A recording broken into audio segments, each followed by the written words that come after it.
Good afternoon, everyone, and welcome to today's webinar.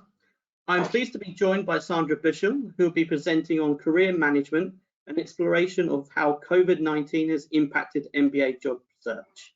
In a moment, I'm going to pass over to Sandra, but before I do, I'd just like to let everyone know that this session will feature some poll questions and a Q&A section at the end.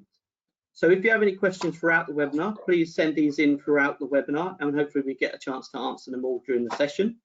For any unanswered questions, don't worry, Sandra has kindly agreed to reach out following the webinar with her answers.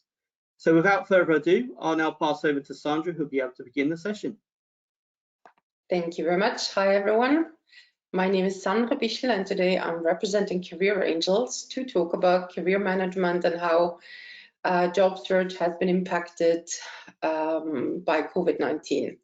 What you need to know about myself in the context of today is that I have been active in HR, career management, executive search for almost 20 years. It's going to be 19 years in June of this year. And I've seen the list of participants, so I think I pretty much reflect our today's diversity from the different continents. I'm originally from Austria, but I have lived and worked in 9 countries. Today I'm joining you from Portugal, and I work and speak in 4 languages. And to get a feeling for who's already online, and I also want to make the session today interactive, could you please share in the chat where you're joining from today? So in the chat, let's just see if that works, so I know that I have, if not visual, then at least contact with you through the chat. Let's see if that works. I'm getting a lot of the questions coming in direct to me, Sandra. So we've got people from Germany, Peru, UK, Poland, France, Greece, another one from France, South Africa. So I think the chat will come directly into me. Okay, so I I have direct contact through you. Yes, through me. Okay, that's good. Then in that case, let's do that, because that means I don't get to see any questions that are coming along during our session today. So if there are questions that are relevant, please feel free to interrupt me, Paul, and I'll respond to anything relevant as we go. Otherwise, we'll keep it to the Q&A session. Okay? Sounds perfect. Fantastic, good. So today's all about career management in COVID-19 times. And specifically, we promised you in the description to talk about how the supply and demand for candidates has changed over the last 12 months, which job markets have been affected the most globally, what these changes mean for qualified, educated candidates like yourselves, how the job search process in 2021 changed as compared to, for example, 2015 or 2018, how long a job search actually takes and how to calculate it, especially for complex international profiles, and what to do to stay employable. What I will be sharing with you today is not based on my almost 20 years of experience. That unfortunately is not enough. As I will prove today, the job market has changed a lot, and we can only measure how much it's changed based on data that is relevant to the job market. Over the years, through my team at Career Angels and the clients we have supported, we have collected over 5,000 reactions of executive search consultants and almost 20,000 decision makers. In other words, we don't look at the declarations of various HR professionals or C-level executives when it comes to the job market or candidates, what their personal or professional preferences are, but looking at how we work, we have been able to collect actual reactions of approximately 25,000 people. And when you collect those reactions over the years, you start seeing several trends, and very often those trends, well, I'd even say they contradict what people declare they want to see in, for example, CVs versus what they actually react to.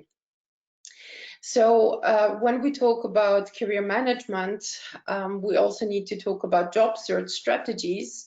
And here I'll divide it into two job search strategies, BC, before COVID, and now after COVID. Big picture, just to be sure that we're on the same page. When talking about job search, it used to be pretty straightforward. BC, before COVID, you'd have a career or job search goal. You'd need your unique selling proposition. In other words, why you are a competent candidate. You'd have a CV and LinkedIn profile, and then you'd start more or less actively operating or maneuvering the job market to receive job offers. Now, what has changed and how has it changed?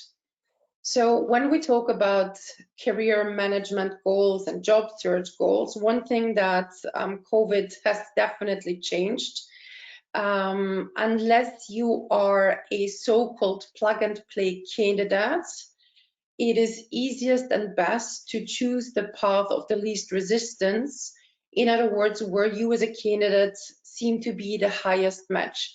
And even if you're not the highest or best fit candidate, at least you have to show, or I don't want to say pretend, but to visually show that you are a low risk candidate.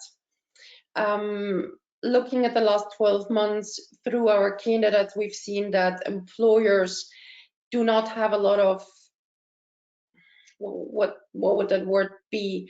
They're not that open to high risk candidates. High risk in a sense, companies are less interested in hiring potential. They want to make sure that whoever they hire can hit the ground running from day one and fix problems and add value within the first couple of days, weeks, maximum the first month. So they don't have that much time or patience or even budget to invest into candidates that might have the potential, but they're not there yet.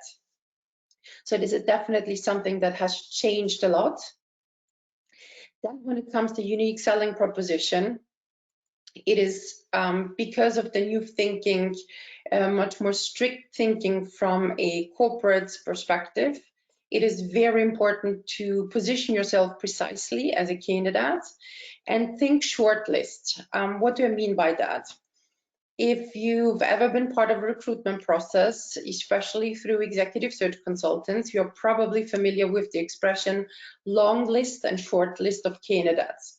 So short lists are the top 2 to 3 candidates that are presented to the company to choose from. Those are recommended companies from executive search consultants. And the long list is the list that you don't almost never get to see, or that you are rarely aware of. The long list are usually 30, 40, 50 candidates that fulfill the requirements and that are seen competent candidates. So before COVID, it was enough to show and to position yourself as a competent candidate to see, why should I be part of the recruitment process? Why am I competent?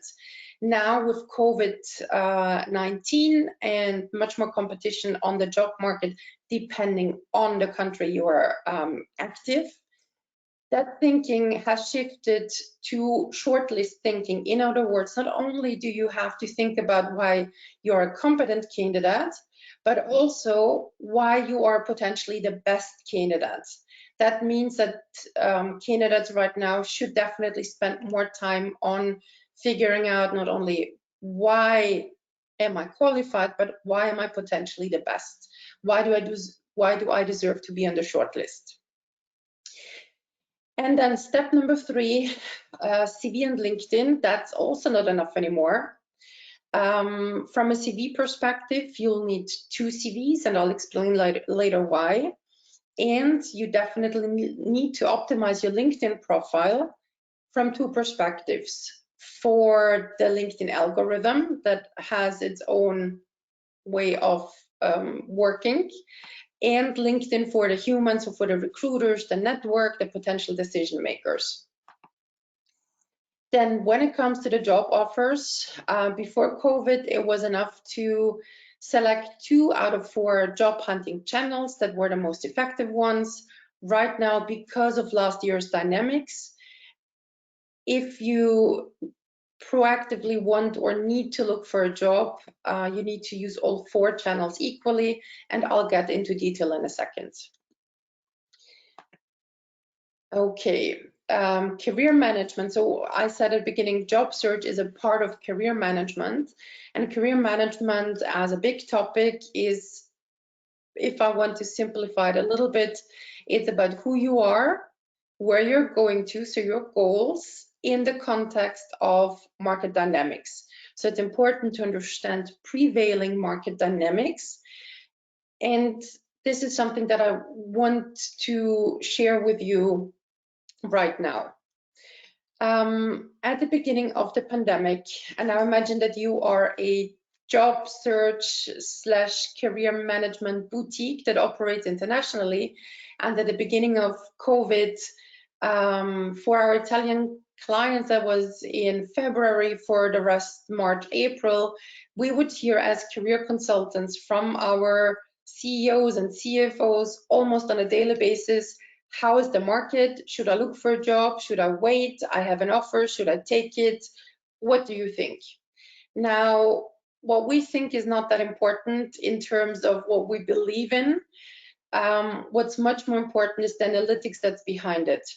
So we needed to come up with a KPI that reflects the supply and demand of candidates to understand, is it a good moment to look for a job?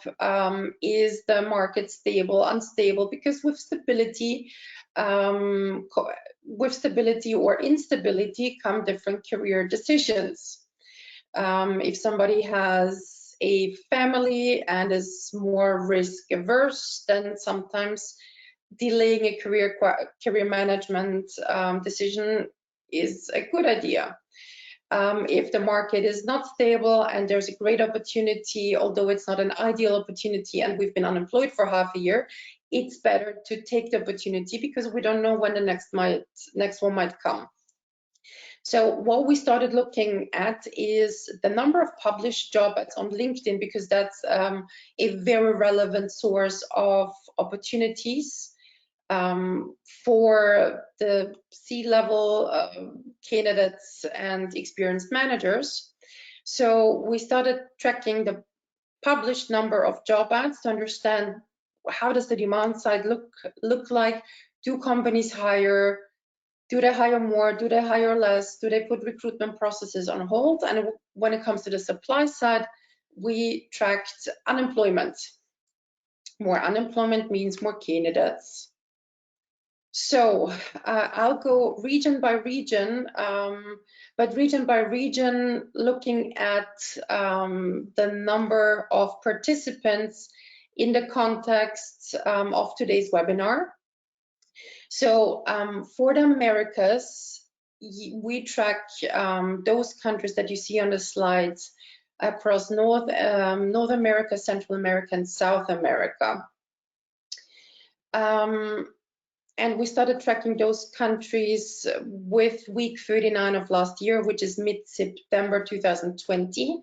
And you can see a very neat upward trend ever since, irrespective of local COVID numbers. So there is demand of candidates overall as a region. Now, question to everyone, and Paul here, I'd like to ask to start the poll. Which of the countries in the Americas region has seen the biggest increase in the number of job ads? And here we've given you to select Argentina, US, Paraguay. Okay, so the poll's open, so we'll just let everyone have a few more moments to answer the poll. Just to remind the audience, we'll have a Q&A section at the end, so please keep your questions coming in. We'll put them forward to Sandra. So we are almost at full capacity on the poll, so just give it a few more seconds. Okay, so the results have come in. So we've got 20% who have selected Argentina. We've got 64% say US, and we've had 16% say Paraguay. So 20, 60, and 16. 20, 64, and 16. Yeah. Okay, good. Okay, let's see. For the Americas, it's the biggest overall increase goes to Argentina with plus 115%, followed by Guatemala and Chile. Overall decrease, Cuba, Uruguay, and Venezuela. I will share numbers for the US in more detail in a couple of minutes. Now let's have a look at Africa. We looked and we tracked the top 10 economies, Nigeria, South Africa, Egypt, Algeria, Morocco, Ethiopia, Kenya, Angola, Ghana, and Tanzania. And here also the question. In a second, you can start thinking. In Africa, up until February 4, it was a pretty stable job market. Since February 4, we see a decline, which started to be slightly interrupted since March 1st. Was a little bit better since last week. There's a small downward trend, so we'll need to wait a couple of more weeks to see if that was just an exception or if that's the start of a downward trend.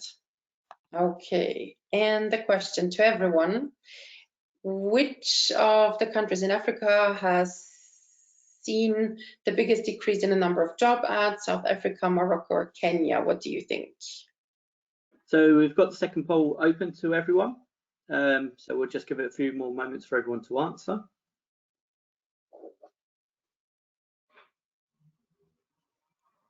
So here are the questions about the biggest decrease.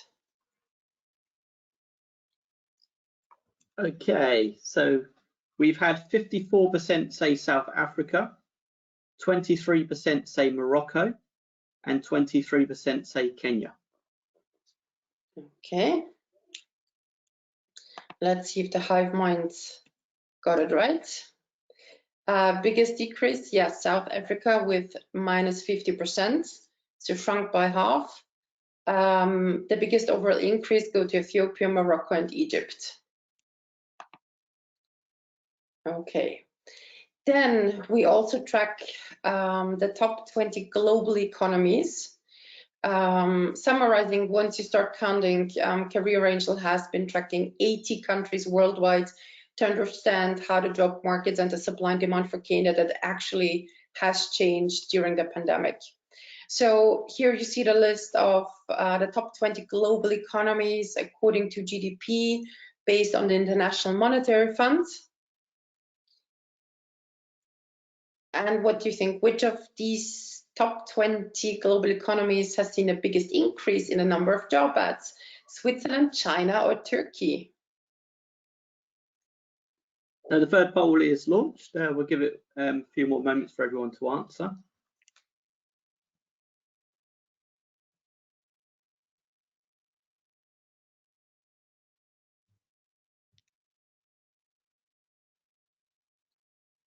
Okay, so the results are in. So we've got 7% say Switzerland, 77% say China, and 16% say Turkey. Okay, let's have a look at the numbers. Turkey has seen the biggest increase with 149%, followed by Saudi Arabia and Brazil. The biggest shrinking job markets have been Russia, Germany, and the Netherlands. So I did a similar poll a couple of days ago with a focus on Europe and 40 different nationalities. And out of 8 questions, only 2 were answered correctly. So just because we have a feeling of an economy doesn't mean that it really reflects the local job market. Okay, and here, because I know where our today's participants come from, so here you can see the whole table with the exact numbers. Yeah, I'll just give you a second if you want to have a look at that. Germany at some point had a decrease of almost 70% over the summer. Okay, good. Now, this is in more detail the United States as promised. The US is one of the few countries that is very reactive to holidays or important events. So the first three dips are Thanksgiving, election, and the New Year's and New Year's Eve. And then we see a dip since week 13 of this year. Very similar, but only when it comes to the major holiday is the UK job market, with a dip for December 31st. So comparing that to other countries, the job ads stay open. In the UK, I don't know, it was about what, 20, 30, 80% decided, no, we'll switch up, we won't work over New Year's Eve. And overall, it is a fairly stable job market in terms of demand sides, with a slight upward trend. Last but not least, Europe. In Europe, we track 38 countries, for European Union, almost, I have to say, that we also divide into regions: Southeastern Europe, Western Europe, Northern Europe, Visegrad countries, Southern Europe, Baltics, Benelux, DACH, and Iberia. Europe has seen a steady decline on the demand side for candidates since last year, right after the summer. And since the beginning of this year, overall, there is an increase. So overall, European companies that use LinkedIn as a platform have started to recruit again. So that's good news. Question to everyone: which region in Europe has seen the biggest increase in the number of job ads? What do you think? Which region is the strongest one and hires the most? Of course, not in absolute numbers, but in percentual increase. Okay, so we've got the poll open, so we'll give it a few more moments for everyone to answer. Just maybe a quick question we've had come in, which you might want to answer, Sandra. So just asking, yes, what do you think are the reasons in the increase and decrease in the top global economies? Well, overall, we have tried to go a little bit beyond just the numbers of job ads, of course, and we've tried to link it to unemployment rates. We've yes. tried to link. Sorry? No, go ahead. Okay, we've tried to link it to unemployment rates. We've tried to link it to governmental support, financial governmental support to companies or the unemployed. We've tried to link it to there was one more. We've tried to link it to the number of known COVID or registered COVID cases, and we have not been able to find any statistical direct connection or pattern. I don't think that there is an easy answer to that. For example, the Chinese market woke up after Chinese New Year, and since like literally the Monday after the Chinese New Year, everybody's hiring in China, and it goes up. Overall, the tendency in the world is definitely positive, with some countries that, for example, where companies don't feel confident in the future and that they're able to maintain people they've hired, etc., etc. So it really would have to be a country by country deeper analysis, and unfortunately, I don't have any easy answer to that. Perfect, excellent. So over to the results. So I can yes. confirm that we've had 26% say DACH, 23% say Benelux, and we have 51% say Baltics. Okay. Here, the hive mind might have been right or wrong. We'll see in a second. I'll show you the results in a bit. This is the last poll question. Which country in Europe has seen the biggest increase as a country, not a region? France, Norway, or Italy? What do you think? Okay, so we've got the last poll to the audience. We'll give it a few more moments for them to answer, and I'll be able to give you the results.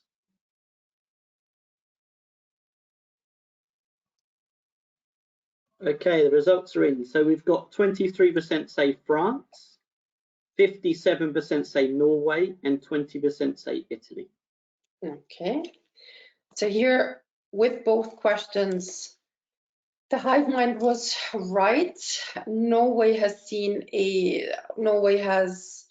had the best performance when it comes to job markets and demand for candidates.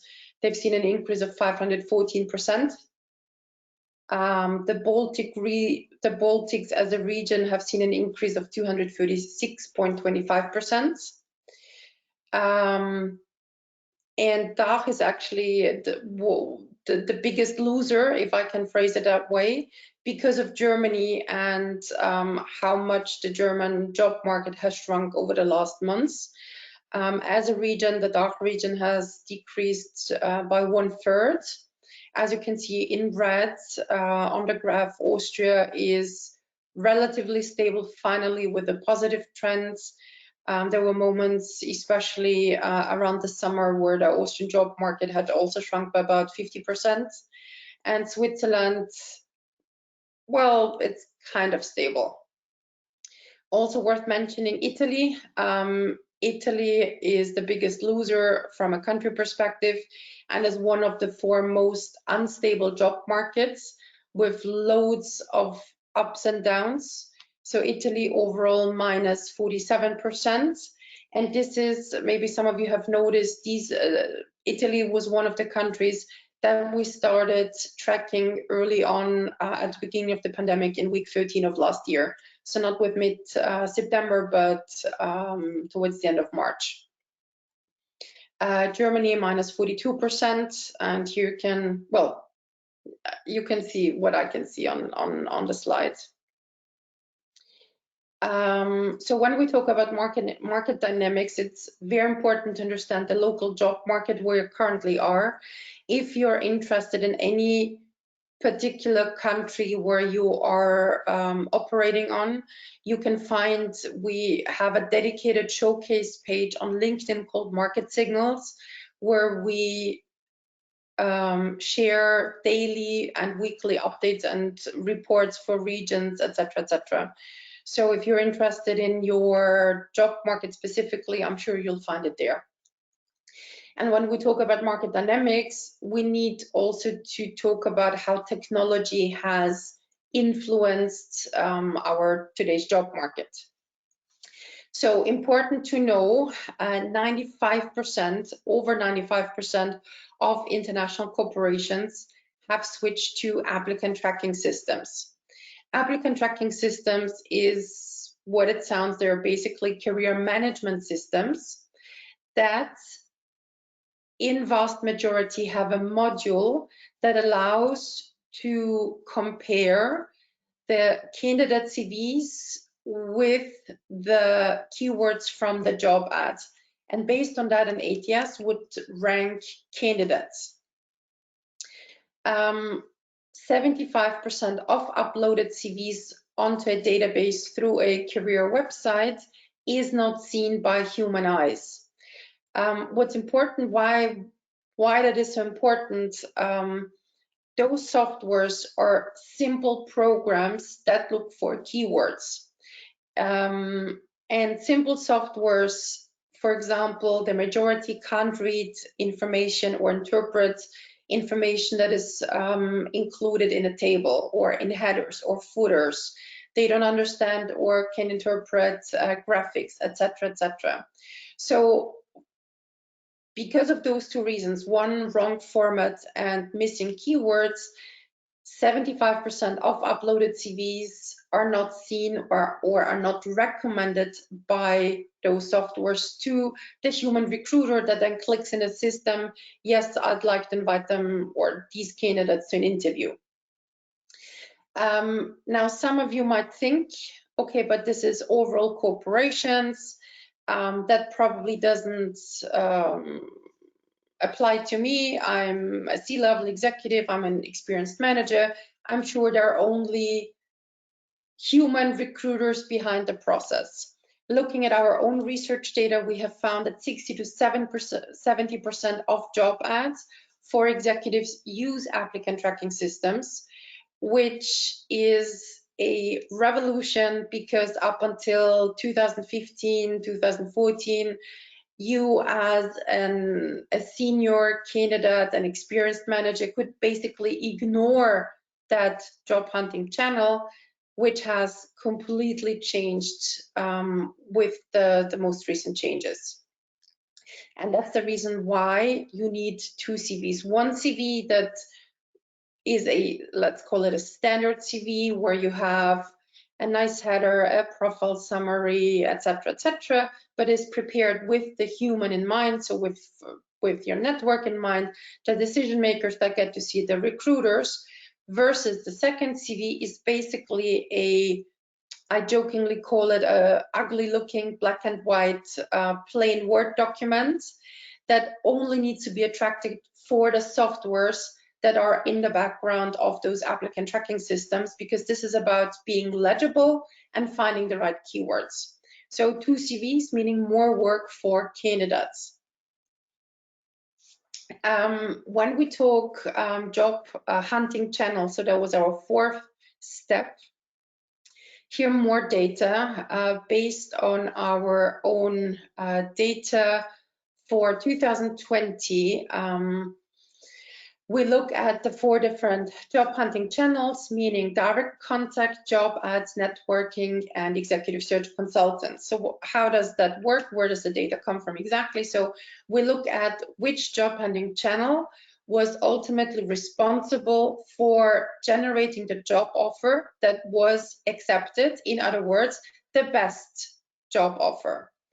So last year, direct contact, getting in touch with your potential boss directly at a number of companies, was the most effective job hunting channel, followed by 26% job ads, 23% networking, and 19% executive search consultants. Now, I have to add this, that data set is not representative of the market because of the job ads. I mentioned that this data is based on our own clients, meaning our clients use 2 CVs, or they use a dedicated CV for the job ads they're applying to.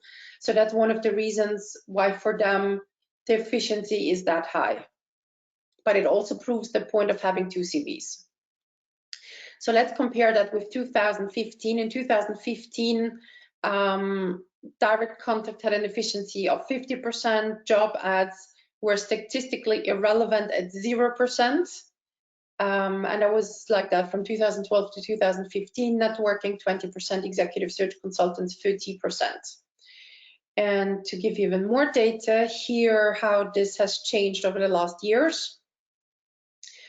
Since 2015, and in white font and Bordeaux background, you can see the average efficiency rates of the last 3 years. So if we look at what's most predictable, or what the job market of 2021 represents the most, is definitely the data from 2020. So knowing everything I've shared to you when it comes to the job market, the dynamics, how do you become or stay an attractive candidate within an organization, outside an organization? So we need to talk again about career management as a general topic. We suggest career management is who you are, where you're going to, and understanding, interpreting market dynamics. We've talked and I've shown you market dynamics globally. We already know that it's very important to be precise when it comes to your immediate next career steps. And now, last but not least, who you are. Now, who you are in today's world is not necessarily who you are. What I mean by that is who you are is how others perceive you. and that's called executive identity. So over the last years, we have supported over 7,000 experienced managers and executives. And out of our clients, 40% have allowed us to support them again in their job search or career management. So we have 40% repeat customers, which means that we see how successful executives manage their careers. So we started a research project about 4.5 years ago because we wanted to understand what do the so-called high caliber candidates do differently as opposed to ones that struggle or that don't have the success they would like to have. And success can be financial success. Success can mean progress within a corporation, but success from our perspective means achieving their career goals. So in that research, we distilled their secret sauce, which is a combination of the competencies, how good they are at communicating, and how visible they are on the market. And those three areas summed gives us the executive identity. Now, to be a little bit more precise, when we look at competencies, communication skills, and visibility, we can assume that there are different levels of competencies, etc.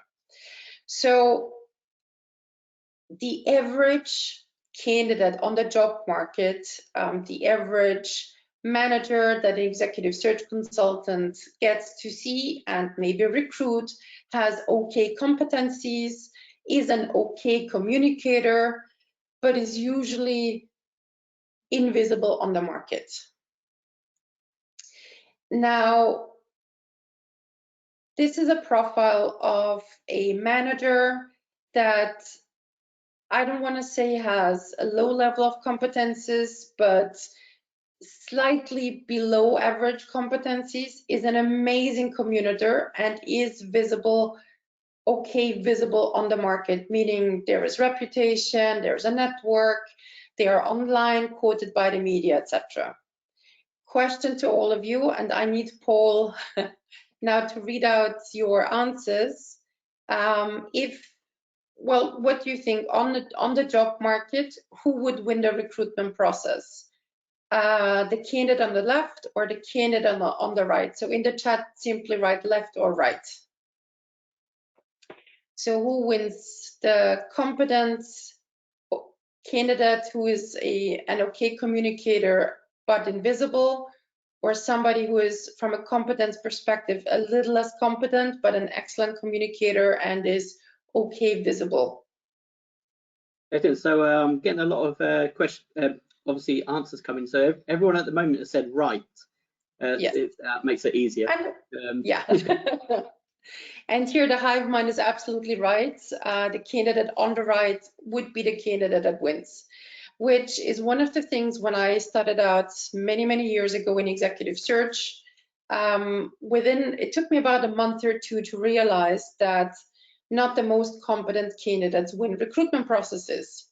And I found that as a young, I almost want to say naive headhunter, I found that completely unfair because, I mean, shouldn't the most competent candidates win recruitment processes? Now, in an ideal world, and this is the good news, the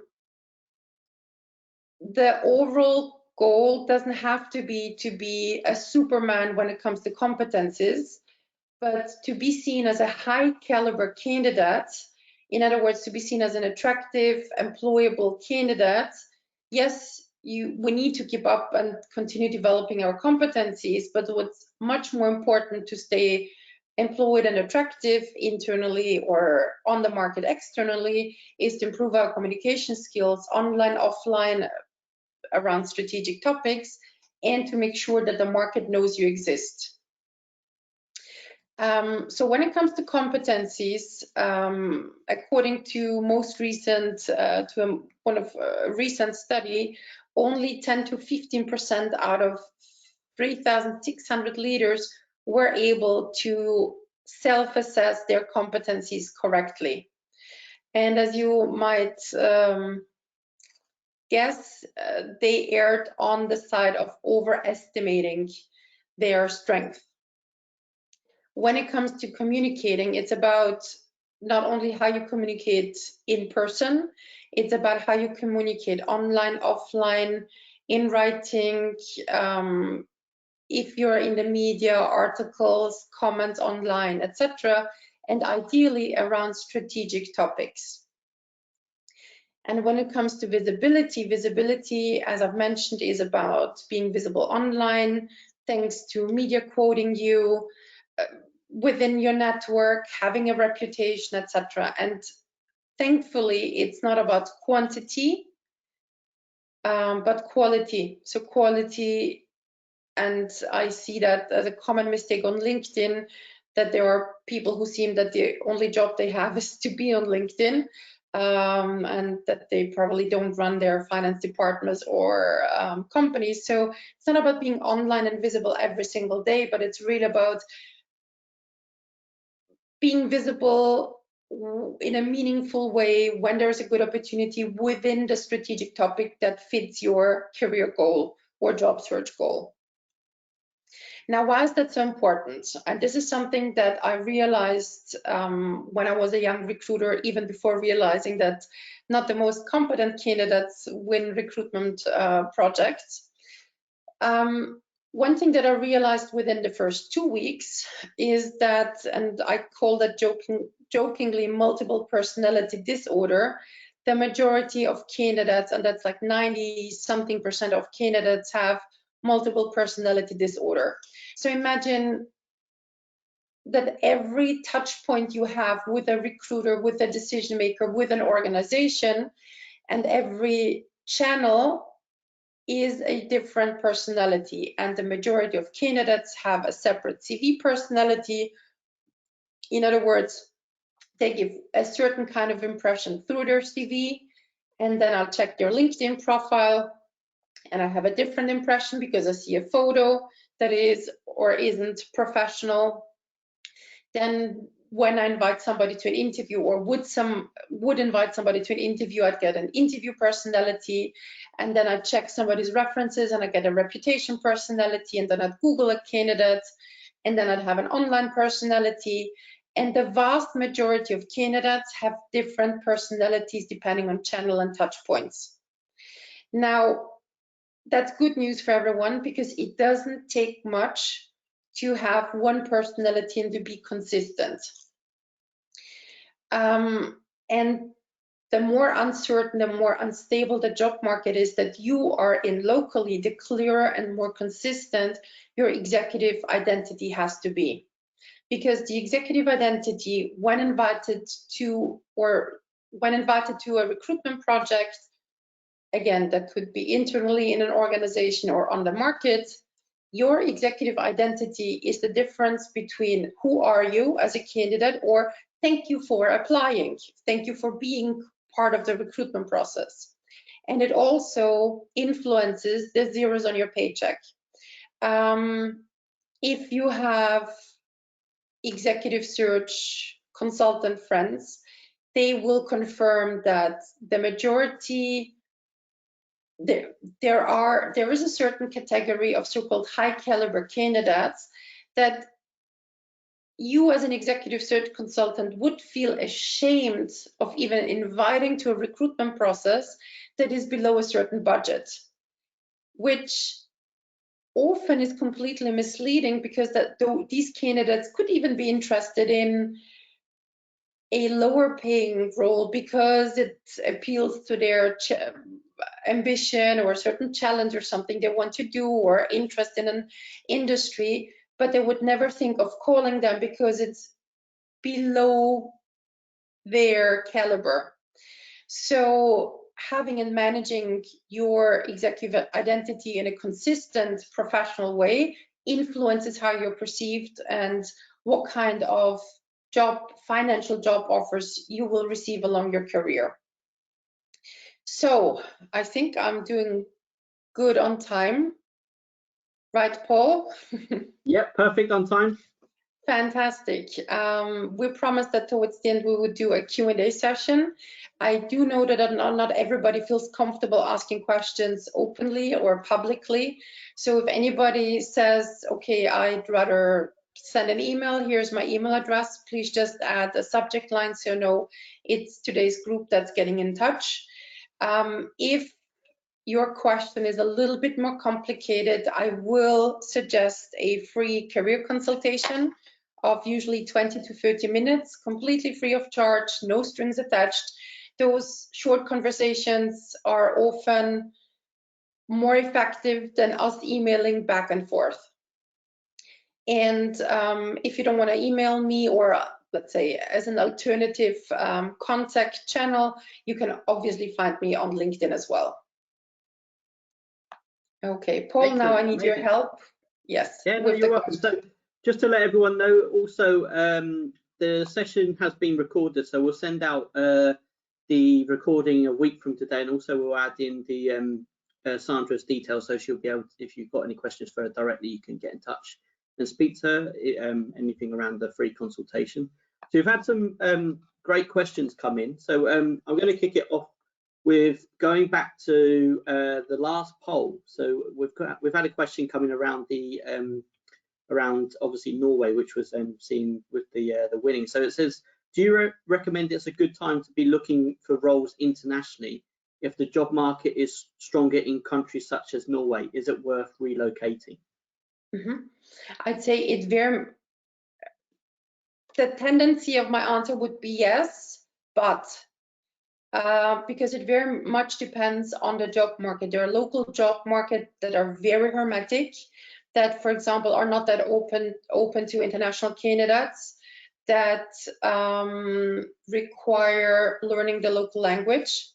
For example, the DACH region, with the exception of Switzerland or Zurich, to be specific, because there are a lot of global headquarters, but Austria, Germany, those are countries where they really like their candidates to speak German. France likes French-speaking candidates. Norway, on the other hand, is one, or Scandinavia, it is absolutely okay to only know English. So I'd be careful overall to give a open and black and white yes. I'd say yes, but double check the local market in terms of how hermetic it is, how easy it is to get a visa, etc. Amazing, excellent. So another question, so it's just actually come in, so I think it'd be great to obviously pick up on the end of what you've just said and obviously go into this question. So it's asking, one of the challenges is identifying our own competencies. Is there any effective way to do this, to communicate this more effectively in the job market?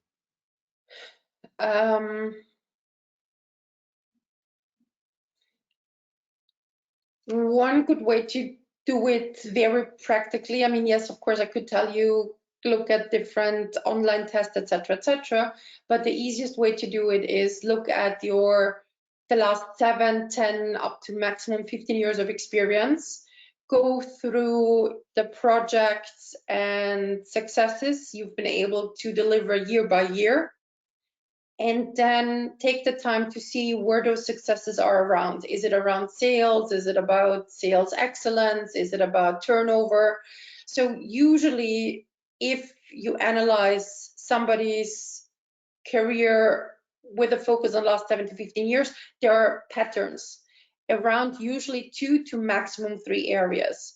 So when we then want to communicate the competencies at the beginning of every CV should be a profile summary.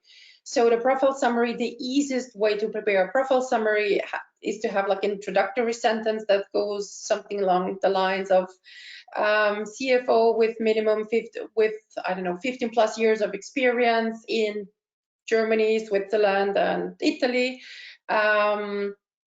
with areas of expertise in, and then have their M&A and turnaround, or M&A, and then give the 2, 3 most important examples that show that are basically evidence that you are an expert in, that you have expert competencies in that field. And then you have the second area and maybe the third area. Excellent. So going on. Does that answer the question, you think? Yeah, I think that covers everything. Yeah.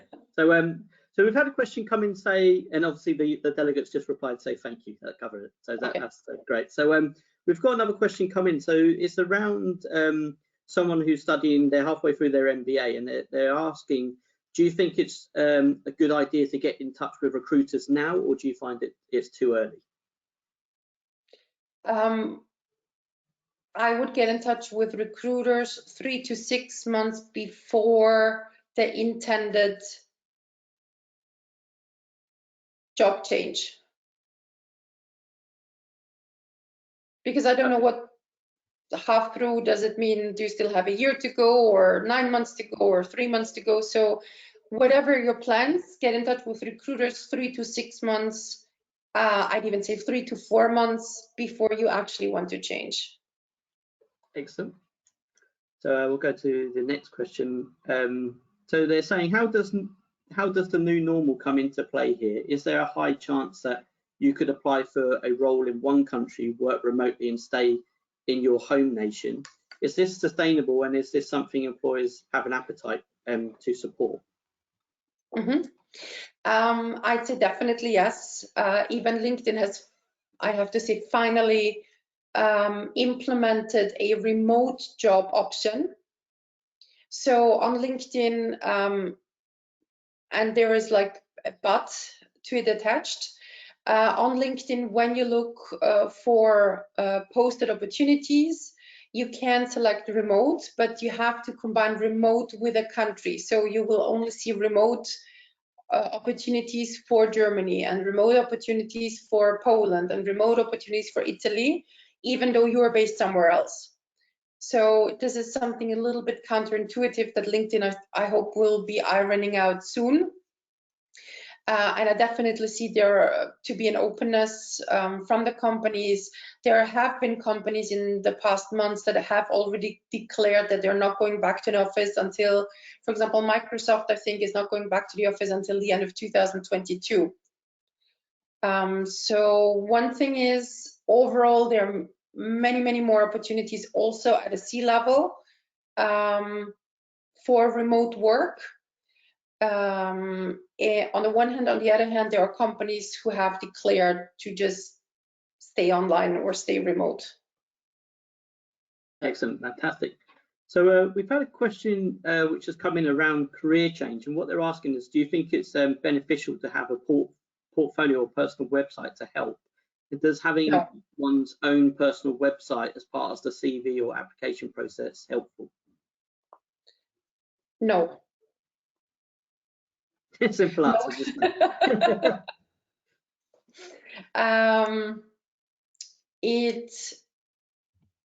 It doesn't help when it's put online, but it does help if you have an attachment to your CV that is called business cases or project portfolio. And it helps not necessarily when you communicate with the executive search consultants, because they usually don't really know what to do with the documents. Sometimes it's okay, well, once you get an interview, to say, listen, I have a project portfolio. Are you maybe interested in that? And then they might say yes or no. If they say yes, it's probably that they want to copy paste information into the reports that they then send to their clients. But it is a brilliant attachment when you get in touch with your potential bosses directly. So for example, if you are a CEO that specializes in turnarounds, and one of your target groups is reaching out to PVCs or consulting companies, they love business cases. And the business case as an attachment is usually one business case per page, where you show what was the context, what was the challenge, what was the goal of that, of the whatever you wanted to deliver, how you did it, and what were the end results. So the way you would usually speak in an interview, where you have STAR, situation, task, action, result, this is more or less how you'd then present that information in a document. and it's great if it's in a PDF. I have, in my over 10 years as a career consultant for executives, not seen one single case where a personal website has helped somebody in their career management or job search. Excellent. So that's a longer answer. That's So, a longer no. That's a longer one, yeah. So just going back to, obviously you were mentioning, you're talking around LinkedIn earlier. So we've had a few questions which has come in saying, do you think it's essential to have two LinkedIn profiles, one for personal, one for career? And also, how can we stand out better online and obviously get noticed more for future roles? What sort of top tips can you give to the people today? How much time do we have? Got about 4 minutes left. I know, no, I know. So two profiles on LinkedIn, definite no. It just confuses people and they will not know who is who and why you have two different profiles, and will assume that either it's a mistake or you don't know how to use LinkedIn. So there's a definite no to two profiles. You can have two language profiles depending on the target group that you have. When it comes to tips, well, if I were a programmer, I'd say RTFM. Keep it simple. I mean, LinkedIn rewards profiles that are full. So make complete. So make sure your LinkedIn profiles are complete, that you have really filled in and out all the fields that LinkedIn has to offer.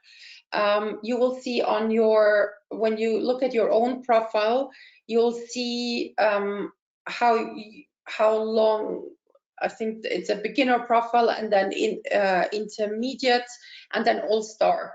The goal is to get to all-star. LinkedIn rewards all-star profiles with giving your content and your activity more reach.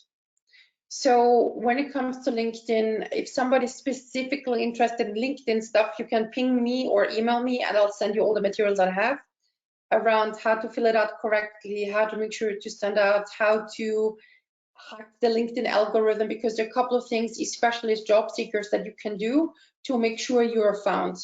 We did an informal survey with our recruiter friends in the past 2 weeks, because we wanted to understand how many candidates specifically recruiters nowadays contact to do research and to present a shortlist.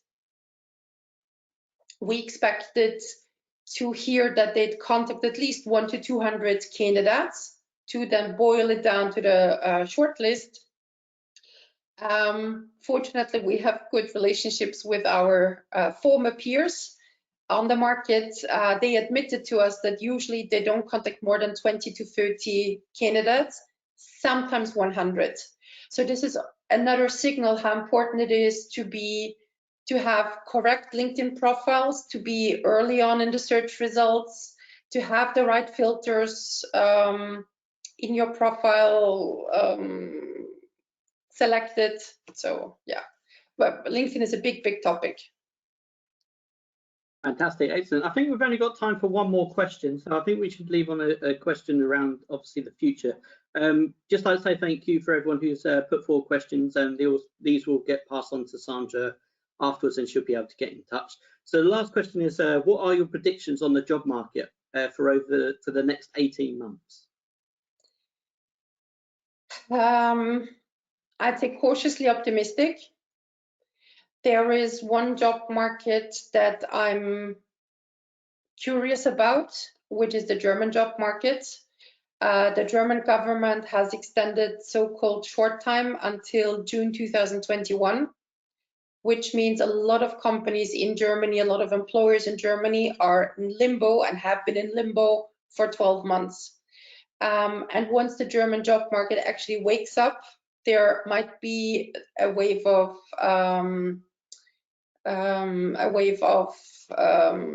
unemployment, dismissals, and Germany is a key market in Europe, which means that there might be domino effects. So I'm cautiously optimistic. I think the overall trend in the majority of countries is hiring, but I'd be cautious and curious and keep an eye on Germany. Excellent, fantastic. So yeah, lastly, thank you, Sandra, for a fantastic session. Unfortunately, Thank you we've for run having out of me. time. Just to let everyone know, the session has been recorded, so you'll get a copy of the recording a week from today. Also in that email, we'll have Sandra's details, so you'll be able to get in touch with any further questions if you've got for Sandra. Just to let everyone know, our next webinar is taking place tomorrow, and that's with Jane Clark, who'll be presenting on what do employers really want from MBA talent. So if you'd like to join that session, please head over to our website, www.associationofmbas.com to register, and obviously to view all the sessions which we have for this week. So lastly, thank you again, Sandra, for a great session. It's great to see everyone online today, and obviously we look forward to seeing you on more of the sessions this week. Thank you for having me. You're welcome. Thank you. Bye-bye. Bye.